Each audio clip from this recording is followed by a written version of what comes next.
नमस्कार दोस्तों, आप सभी का स्वागत है प्रेम सिंह सोलंकी चैनल में। आज की ये मोटिवेशनल स्टोरी ईमान का ज्ञान बताएगी। तो चलिए शुरू करते हैं। काफी समय पहले की बात है। प्रतापगढ़ नाम का एक राज्य था। वहाँ का राजा बहुत अच्छा था, मगर राजा को एक सुख नहीं था।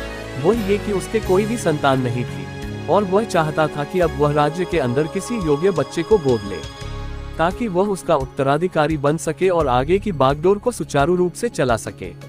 और इसी को देखते हुए राजा ने राज्य में घोषणा करवा दी कि सभी बच्चे राजमहल में एकत्रित हो जाए। ऐसा ही हुआ। राजा ने सभी बच्चों को पौधे लगाने के लिए भिन्न भिन्न प्रकार के बीज दिए और कहा कि अब हम 6 महीने बाद मिलेंगे और देखेंगे कि किसका पौधा सबसे अच्छा होगा।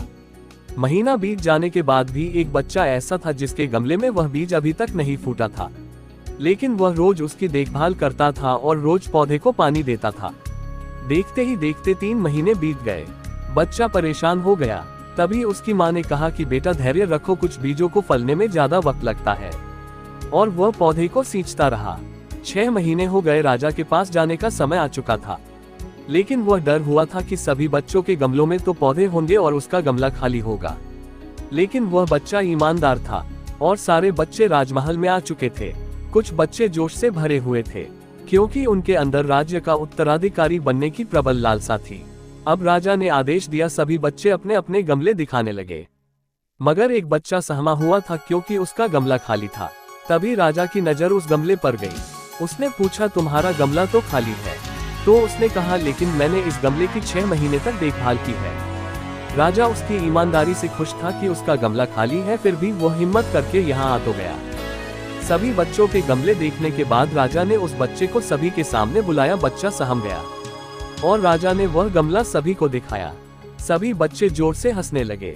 राजा ने कहा, शांत हो जाइए, इतने खुश मत होइए। आप सभी के पास जो पौधे हैं वो सब बंजर है। आप चाहे कितनी भी मेहनत कर ले, उनसे कुछ नहीं निकलेगा। लेकिन असली बीज यही था। राजा उसकी ईमानदारी से बेहद खुश हुआ और उस बच्चे को राज्य का उत्तराधिकारी बना दिया गया। लेकिन हमें इस कहानी से क्या सीखने को मिला? मेरे हिसाब से अपने अंदर ईमानदारी का होना बहुत जरूरी है। अगर हम खुद के साथ ईमानदार हैं तो जीवन के किसी न किसी पड़ाव में सफल हो ही जाएंगे, क्योंकि हमारी औकात हमें ही पता होती है। हम खुद को पागल बनाकर खुद का ही नुकसान करते हैं।